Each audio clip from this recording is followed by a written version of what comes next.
ಬಾಗಲಕೋಟೆ ಜಿಲ್ಲೆಯ ಜಮಖಂಡಿ ನಗರದ ಮಹಿಳಾ ಪ್ರಥಮ ದರ್ಜೆ ಕಾಲೇಜಿನಲ್ಲಿ ಬಾಗಲಕೋಟೆ ಜಿಲ್ಲಾ ಪೊಲೀಸ್, ಜಮಖಂಡಿ ಪೊಲೀಸ್ ಉಪವಿಭಾಗ, ಕ್ಷೇತ್ರ ಶಿಕ್ಷಣಾಧಿಕಾರಿಗಳು, ಕ್ಷೇತ್ರ ಸಮನ್ವಯ ಅಧಿಕಾರಿಗಳು, ಜಮಖಂಡಿ, ಮುಧೋಳ ಇವರ ಸಹಯೋಗದಲ್ಲಿ ಅಪರಾಧ ತಡೆ ಮಾಸಾಚರಣೆ ಕಾರ್ಯಕ್ರಮ ನಡೆಯಿತು. ಈ ಕಾರ್ಯಕ್ರಮಕ್ಕೆ ಪ್ರಾರ್ಥನೆ ಗೀತೆಯ ಮೂಲಕ ಚಾಲನೆ ನೀಡಿದರು. ಇನ್ನು ನಂತರ ಪ್ರಾಸ್ತಾವಿಕ ಭಾಷಣವನ್ನ ಜಮಖಂಡಿ ಉಪ ಅಧ್ಯಕ್ಷರಾದ ಶಾಂತವೀರ ಮಾತನಾಡಿದರು. ಈ ಕಾರ್ಯಕ್ರಮದಲ್ಲಿ ಉಪವಿಭಾಗ ಮಟ್ಟದ ವಿವಿಧ ಸ್ಪರ್ಧೆಗಳು, ಪ್ರಶಸ್ತಿ ಪ್ರದಾನ ಸಮಾರಂಭ ಜರುಗಿತು. ನಂತರ ಬಾಗಲಕೋಟೆಯ ವರಿಷ್ಠ ಅಧಿಕಾರಿ ಅಮರನಾಥ್ ರೆಡ್ಡಿ ಅವರು ಮಾತನಾಡಿ, ಪೊಲೀಸ್ ಇಲಾಖೆ 2 ಹಂತದಲ್ಲಿ ಕಾರ್ಯವನ್ನ ಮಾಡುವ ಕೆಲಸ ಮಾಡುತ್ತಿದೆ. ಮೊದಲನೇದು ಕಾನೂನು ಸುವ್ಯವಸ್ಥೆ ಕಾಪಾಡುವುದು, ಎರಡನೇದಾಗಿ ಅಪರಾಧ ತಡೆಗಟ್ಟುವುದು ಇಲಾಖೆಯ ಕಾರ್ಯನಿರ್ವಹಿಸುತ್ತಿದೆ ಎಂದರು. ಇನ್ನು ವಿದ್ಯಾರ್ಥಿಗಳಿಗೆ ಜೀವನ ರೂಪಿಸಿಕೊಳ್ಳುವ ಬಗ್ಗೆ ಸಲಹೆ ನೀಡಿದರು. ಈ ಕಾರ್ಯಕ್ರಮದಲ್ಲಿ ಅಮರನಾಥ ರೆಡ್ಡಿ, ಐಪಿಎಸ್ ಬಾಗಲಕೋಟೆ ಜಿಲ್ಲಾ ಪೊಲೀಸ್ ಅಧೀಕ್ಷಕರು, ಜಮಖಂಡಿ ಉಪ ಅಧ್ಯಕ್ಷರಾದ ಶಾಂತವೀರ್ ಹಾಗೂ ಮುಧೋಳದ CPI Banahatti, CPI Jamkhandi, CPI ಶಿಕ್ಷಣ ಇಲಾಖೆ ಅಧಿಕಾರಿಗಳು ಮತ್ತಿತರರು ಇದ್ದರು. Bureau report Praveen, Siddhi TV, Jamkhandi. ನಿಮಗೆ ಯಾವುದೇ ಅಡಚಣೆ ಆಗಲಾರದ ರೀತಿಯಿಂದ ನಾವಿಂದ ಬ್ಯಾಕ್ಗ್ರೌಂಡ್ ಅಲ್ಲಿ ತುಂಬಾನೇ ಕೆಲಸ ಮಾಡಿರ್ತೀವಿ. ಅದು ನೀವು ಗಮನಕ್ಕೂ ಬಂದಿರಲ್ಲ. ಅದನ್ನ ಪರಿಪಾಲನೆ ಮಾಡ್ತಕ್ಕಂಥದ್ದು ಸರ್ಕಾರ ನಮಗೆ ನಿಗದಿ ಮಾಡಿದ್ರೆ ಆ ಕೆಲಸವನ್ನು ಕೂಡ ಪೊಲೀಸ್ ಇಲಾಖೆ ಮಾಡ್ತೀವಿ. ಮಿಸ್ಟೇಕ್ ಆಗ್ತಾವೆ, ಇಲ್ಲೋ ತಪ್ಪಿವಿ. 100ರಲ್ಲಿ 90 ಕೆಲಸ ಮಾಡಿರ್ತೀವಿ, 10 ತಪ್ಪು ಕೆಲಸ ಆಗಿರುತ್ತೆ ಪೊಲೀಸ್ ಇಲಾಖೆ. ಬಟ್ ನಮ್ದು ನಮ್ದು ಮೆಂಟಾಲಿಟಿ ಹೆಂಗಂದ್ರೆ ಇಂಡಿಯನ್ಸ್ ಯಾವ್ದು ತಪ್ಪನ್ನ ಅದನ್ನ ಎತ್ತಿ ತೋರಿಸ್ತೀವಿ. 90 ಕೆಲಸ ಮಾಡಿರ್ತಕ್ಕಂಥದ್ದು ಯಾರು ನೆನ್ಪಿಟ್ಟಲ್ಲ. 10 ತಪ್ಪು ಮಾಡಿರ್ತೀವಿ, ಅದನ್ನೇ ಪೊಲೀಸರು ಹಂಗ್ ಮಾಡ್ತಾರೆ, ಪೊಲೀಸರು ಇದು ಮಾಡಿರ್ತ ಅಂತ. ಬಟ್ ನೀವು ಕೂಡ 90 ಒಳ್ಳೆಯದನ್ನು ಮಾಡಿರ್ತಕ್ಕಂಥದ್ದು ನೆನೆಸ್ಕೊಳ್ಳಿ. ಪೊಲೀಸರು ನಾವೇನು ಬೇರೆ ಇಲ್ಲಿ ಯಾವುದು ಬೇರೆ ದೇಶದಿಂದ ಬಂದಿಲ್ಲ, ಎಲ್ಲಿ ಬಂದಿಲ್ಲ. ನಿಮ್ಮಲ್ಲೇ ನಾವು ಓದಿಬಿಟ್ಟು ಸೆಲೆಕ್ಷನ್ ಆಗಿ ಈ ಕೆಲಸಕ್ಕೆ ಸೇರ್ಕೊಂಡಿದ್ದೀವಿ. ಕೆಲಸಕ್ಕೆ ಸೇರಿದ ತಕ್ಷಣ ಏನ್ ಮಾಡ್ತಾರೆ, ನಮ್ದು ಫಂಡಮೆಂಟಲ್ ಡ್ಯೂಟಿ ಕಾನೂನು ಸುವ್ಯವಸ್ಥೆ ಕಾಪಾಡೋದ್ರ ಜೊತೆಗೆ ನಿಮ್ಗೆ ಕೊಟ್ಟಿರ್ತಕ್ಕಂಥ ಸಂವಿಧಾನ ಕೊಟ್ಟಿರ್ತಕ್ಕಂಥ ಫಂಡಮೆಂಟಲ್ ರೈಟ್ಸ್ ಏನಿದಾವ ನಾವು ನಿಮ್ಮನ್ನ ಕಟ್ಟೆ ಮಾಡ್ತೇವೆ. ಯಾವುದೋ ಫಂಕ್ಷನ್ಸ್ ಇರ್ತ, ಯಾವುದೋ VIP ಇರ್ತಾರ, ಏನೋ ಅಲ್ಲಿ ಗೊಂಬೆ ಆಗಿರ್ತ, ನಿಮ್ಮ ತಡೆಗಟ್ಟೆ ಆ ಕಡೆ ಹೋಗ್ಬೇಡಿ. ನಿಮಗ ಮಾನವ ಸಹಜ ಸಿಟ್ಟು ಬರ್ತದೆ, ಇವ್ರು ಯಾರು ನಮ್ಗೆ ಹೇಳೋದಕ್ಕೆ ಅಂತ. ನಿಮ್ದು ಏನ್ ಫಂಡಮೆಂಟಲ್ ರೈಟ್ಸ್ ಇದೆ ಸ್ವಲ್ಪ ಕರ್ಟೈನ್ ಮಾಡ್ತೇವೆ ನಾವು ಕೆಲವೊಂದು ಸಂದರ್ಭದಲ್ಲಿ. ಈಗ ನಾವು ಗಾಡಿ ತಗೊಂಡು ಹೋಗ್ತಿರ್ತೀವಿ, ನಿಮ್ದು ಡ್ಯೂಟಿ ಅದು ಹೆಲ್ಮೆಟ್ ಹಾಕಿರ್ತಕ್ಕಂಥದ್ದು. ಬಟ್ ನೀವು ಹೆಲ್ಮೆಟ್ ಹಾಕಲ್ಲ. ಪೊಲೀಸರು ಕೇಳಿದ ತಕ್ಷಣ ನಿಮ್ಗೆ ಸೀಟ್ ಬರ್ತದೆ, ಯಾಕಂದ್ರೆ ಫೈನ್ ಕಟ್ಟಬೇಕಾಗತ್ತ, ನಿಮ್ಗೆ ಸೀಟ್ ಬರ್ತದೆ. ಯಾವುದೋ ತಪ್ಪು ಮಾಡ್ತಾರೆ, ನಮ್ಮ ಹತ್ರ ಕೇಸ್ ಬರ್ತಾ ನಾವು ನಿಮ್ನ ಅರೆಸ್ಟ್ ಮಾಡ್ತೇವೆ. ಅರೆಸ್ಟ್ ದೊಡ್ಡ ಇದು ಅಂದ್ರೆ ನಿಮ್ದು ರೈಟ್ಸ್ ಎಲ್ಲನೂ ಕಿತ್ಕೊಂಡ್ಬಿಡ್ತೇವೆ ನಾವು. ನಿಮ್ಮನ್ನ ಕಿತ್ಕೊಂಡು ನಿಮ್ಮನ್ನು ಬಂಧನದಲ್ಲಿ ಹಾಕ್ತೀವಿ.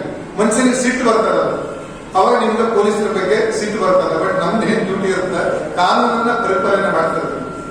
ನಮ್ಮ ದೇಶದಲ್ಲಿ ಸುಮಾರು ಜನಕ್ಕೆ ಕಾನೂನು ಗೊತ್ತಿಲ್ಲ. ಬಟ್ ಕಾನೂನು ಹೇಳ್ತಾ ಪ್ರತಿಯೊಬ್ಬ ನಾಗರಿಕರದ್ದು ಕೂಡ ಹಕ್ಕು. ನೀವು ಕಾನೂನು ತಿಳ್ಕೊಂಡಿಲ್ಲ ಅಂತಂದ್ರೆ ನಿಮ್ಮದು ತಪ್ಪದ, ನಿಮ್ದು ಅಜಾಗ್ರತೆ, ನಿಮ್ದು ನೆಗ್ಲಿಜೆನ್ಸ್. ಅದು ನಮ್ಮ ಕಾನೂನಲ್ಲಿ ಬರೋದ ಪ್ರತಿಯೊಬ್ಬರು ಕೂಡ ನಮ್ಮ ಸಂವಿಧಾನ ತಿಳ್ಕೊಂಡಿರ್ಬೇಕು, ಮತ್ತೆ ಎಲ್ಲಾ ಕಾನೂನುಗಳನ್ನು ತಿಳ್ಕೊಂಡಿರ್ಬೇಕು. ರೂಲ್ಸ್ ಏನ್ ಹೇಳ್ತಾ ಮೊದಲು ಕೂಡ ತಿಳ್ಕೋಬೇಕು. ನೀವು ರೂಲ್ಸ್ ಬ್ರೇಕ್ ಮಾಡ್ತೀರಿ, ನಾವು ಅದನ್ನ ನ್ಯಾಯಾಲಯಕ್ಕೆ ಇವರಿಗೆ ತಪ್ಪು ಮಾಡಿದರೆ ಇವರಿಗೆ ಶಿಕ್ಷೆ ಕೊಡಿ ಅಂತ ನಿಮ್ಮ ಮುಂದೆ ನಾವು ಒಂದು ವರದಿಯನ್ನು ಕೊಡ್ಬೇಕು. ಅದು ನಿಮ್ಗೆ ಸಿಟ್ಟು ಬರ್ತದೆ. ಸೊ ಕಾನೂನು ಸುವ್ಯವಸ್ಥೆ ಬಗ್ಗೆ ಹೇಳಿದೆ, ನಿಮಗ ಕಾಪಾಡ್ತಕ್ಕಂಥದ್ದು ನಾವು ಇಂದ ಬ್ಯಾಕ್ಗ್ರೌಂಡ್ ಒಳ್ಳೆ ಕೆಲಸಗಳನ್ನ ಎಲ್ಲಾ ರಾಜ್ಯದಲ್ಲಿ ಮತ್ತೆ ದೇಶದಲ್ಲಿ ಪೊಲೀಸ್ ಇಲಾಖೆ ಮಾಡ್ತಕ್ಕಂಥದ್ದು. ಬಾರ್ಡರ್ದಲ್ಲಿ ಹೇಗೆ ನಮ್ದು ಡಿಫೆನ್ಸ್ ದವರು ಉತ್ತಮವಾಗಿ ಕೆಲಸ ಮಾಡ್ತಾ ಇರ್ತಾರೆ, ನಮ್ದು ಇಂಟರ್ನಲ್ ಸೆಕ್ಯೂರಿಟಿ ಸಂಬಂಧ ಪೊಲೀಸರು ಎಲ್ಲಾ ಕೆಲಸ ಮಾಡ್ತಿರ್ತಾರೆ. ನಮ್ಮಲ್ಲಿ ಬೇರೆ ಬೇರೆ ಮನೆಯವರು ಹಿಂಗಿದೆ. ಒಬ್ರು ಕಾನೂನು ಸುವ್ಯವಸ್ಥೆ ಕಾಪಾಡಿದಾಗ, ಒಬ್ರು ಕ್ರೈಮ್ ಇಡೋದಾಗ, ಒಬ್ರು ಇಂಟರ್ನಲ್ ಸೆಕ್ಯೂರಿಟಿ ಮಾಡಿದಾಗ, ಒಬ್ಬೊಬ್ರು ಟೆರರಿಸ್ಟ್ ಮೂವ್ಮೆಂಟ್. ನಮ್ಗೆ ಏನ್ ಡೌಟ್ ಬರ್ತಾ ಪ್ರತಿಯೊಂದು ಮೂವ್ಮೆಂಟ್ ಯಾರು ಎಲ್ಲಿ ಏನ್ ಮಾಡ್ತಾರೆ ಅನ್ನೋದನ್ನು ಕೂಡ ಸ್ವಲ್ಪ ಡೌಟ್ ಬರ್ತಂದ್ರೆ ನಮ್ಮ ವೃತ್ತಿನೇ ಅದು ಎಲ್ಲರ ಮೇಲೆ ಡೌಟ್ ಪಡ್ತಕ್ಕಂಥದ್ದು. ಆ ಡೌಟ್ ಯಾರ ಮೇಲೆ ಬಂದಿರುತ್ತೆ, ನಾವು 100% ನಿಮ್ಗೆ ಗೊತ್ತಿಲ್ಲದಂಗೆ ಬ್ಯಾಕ್ ಗ್ರೌಂಡ್ ನಾವು ಪ್ರತಿಯೊಬ್ಬರು ಕೂಡ ಚಲನವಲನ ಚೆಕ್ ಮಾಡ್ತಿರ್ತೀವಿ, ಮತ್ತೆ ಅಪರಾಧ ಚೆಕ್ ಮಾಡ್ತೀವಿ. ಈ ಕೆಲಸ ಕಾನೂನು ಸುವ್ಯವಸ್ಥೆ ಮಾಡ್ತೀವಿ. ಎರಡನೇ ಕೆಲಸ ನಮ್ಗೆ ಮುಖ್ಯವಾಗಿ ಏನಂತಂದ್ರೆ ಅಪರಾಧಗಳನ್ನ ತಡೆಗಟ್ಟತಕ್ಕಂಥದ್ದು. ಎಲ್ಲಿ ಅಪರಾಧ ಆಗಿರುತ್ತೆ ಅದನ್ನ ಪತ್ತೆ ಹಚ್ಚತಕ್ಕಂಥದ್ದು ಕೆಲಸ ನಮ್ದು ಎರಡನೇದು ಬಹುಮುಖ್ಯ ಕೆಲಸ. ಶಾಲಾ ಕಾಲೇಜಿರ್ತಕ್ಕಂಥ ವಿದ್ಯಾರ್ಥಿಗಳಿಗೆ ಆಚರಣೆ ಮಾಡಿಸುವಂತ ಪ್ರಯತ್ನ ಮಾಡ್ತೀವಿ. ಈ ನಿಟ್ಟಿನಲ್ಲಿ ನಾವು ಈ ಸರಿ ನಮ್ಮ SP ಸಾಹೇಬರ ಒಂದು ತುಂಬಾ ಇಂಟ್ರೆಸ್ಟ್ ಮತ್ತು ಅವರ ಮಾರ್ಗದರ್ಶನದ ಮೇರೆಗೆ ಶಾಲಾ ಕಾಲೇಜು ವಿದ್ಯಾರ್ಥಿಗಳಿಗೆ ವಿವಿಧ ಸ್ಪರ್ಧೆಗಳನ್ನು ಮಾಡೋದ್ರಲ್ಲಿ ಈಗ ಸಬ್ ಡಿವಿಷನ್ ಲೆವೆಲ್ನಲ್ಲಿ ಸ್ಪರ್ಧೆಗಳನ್ನು ಮಾಡಿದ್ವಿ. ಮತ್ತು ಕ್ಲಸ್ಟರ್ ಮಟ್ಟದಲ್ಲಿ ಅಲ್ಲಿರ್ತಕ್ಕಂಥ CRP ಅವರು ಮತ್ತು BRP ಅವರು ನಮ್ಮ ಪೊಲೀಸ್ ಇಲಾಖೆಯ PS ಅವರ ಜೊತೆ ಕೋಆರ್ಡಿನೇಟ್ ಮಾಡಿಕೊಂಡು ಸ್ಪರ್ಧೆಗಳನ್ನು ಏರ್ಪಡಿಸಿ ಅದರಲ್ಲಿ ವಿಜೇತರಾಗಿರ್ತಕ್ಕಂಥ ಮಕ್ಕಳಿಗೆ ಬಹುಮಾನಗಳನ್ನು ಕೊಡೋದ್ರ ಮುಖಾಂತರ ಅದರಲ್ಲಿ ಪ್ರಥಮ ಬಂದಿರತಕ್ಕಂಥವ್ರಿಗೆ ತಾಲೂಕು ಮಟ್ಟಕ್ಕೆ ಅವರನ್ನ ಆಯ್ಕೆ ಮಾಡಿ ಕಳಿಸ್ಕೊಟ್ರು. ಅದಾದ ನಂತರ ನಾವು ತಾಲೂಕು ಮಟ್ಟದಲ್ಲಿ ಸ್ಪರ್ಧೆಗಳನ್ನು ಮಾಡಿದ್ವಿ. ಅದರಲ್ಲಿ ವಿಜೇತರಾಗಿರ್ತಕ್ಕಂಥವ್ರಿಗೆ ನಾವು ಇವತ್ತು ಉಪವಿಭಾಗ ಮಟ್ಟದ ಸ್ಪರ್ಧೆಗಳನ್ನು ಮಾಡಿದ್ವಿ.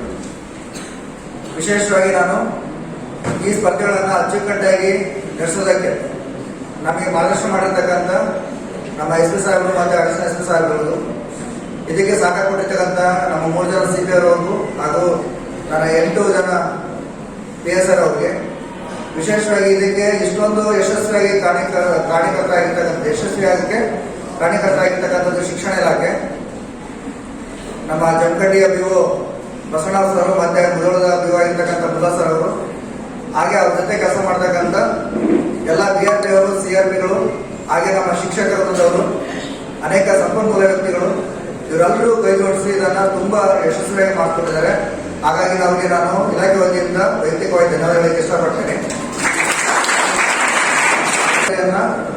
ಶಿಕ್ಷಣ ಇಲಾಖೆಯವರು ತಗೊಂಡು ತುಂಬಾ ನಮ್ಮ SP ಸರ್ ಕಡೆಯಿಂದ ನಿಮ್ಮೆಲ್ಲರಿಗೂ ಈ ಕಾನೂನಿನ ಬಗ್ಗೆ ಅರಿವನ್ನು ಮೂಡಿಸುವಂತ ಕೆಲಸ ಆಗಬೇಕು. ಆ ಕಾರಣಕ್ಕೆ ಸಾಕು ಕಡೆಯಿಂದ ಮಾತಾಡ್ಸ್ಬೇಕನ್ನ ಕಾರಣಕ್ಕೆ ಸಾರ್ ರಿಕ್ವೆಸ್ಟ್ ಮಾಡಿಕೊಂಡು ಸರ್ ಜಮಖಂಡಿಗೆ ಬರಬೇಕು, ವಿದ್ಯಾರ್ಥಿಗಳು ಕೂಡ ಮಾತಾಡಬೇಕಂದಾಗ SP ಸರ್ ತುಂಬಾ ಖುಷಿ ಪಟ್ಟು ಬಂದರು.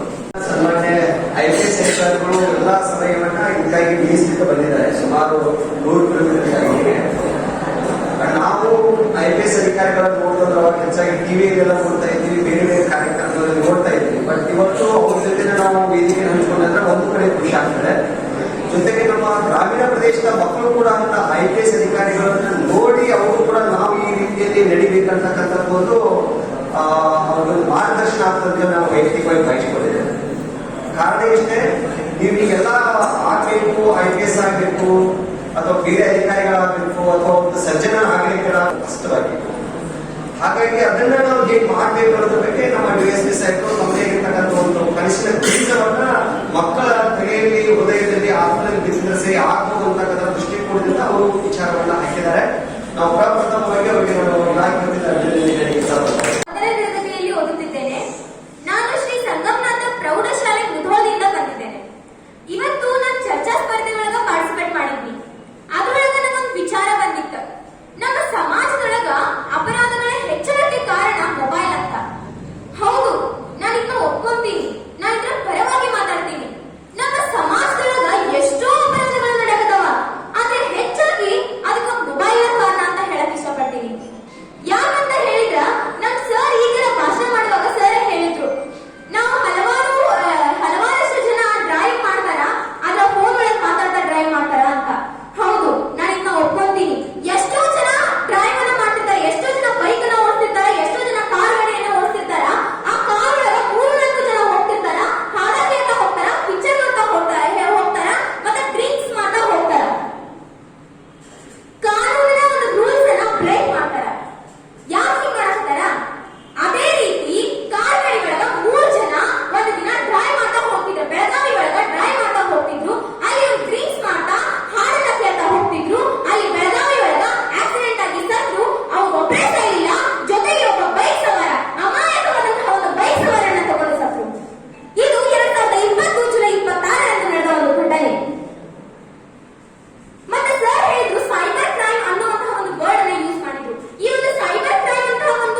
ಶಾಲೆಯ ವಿದ್ಯಾರ್ಥಿ ಅಂತ.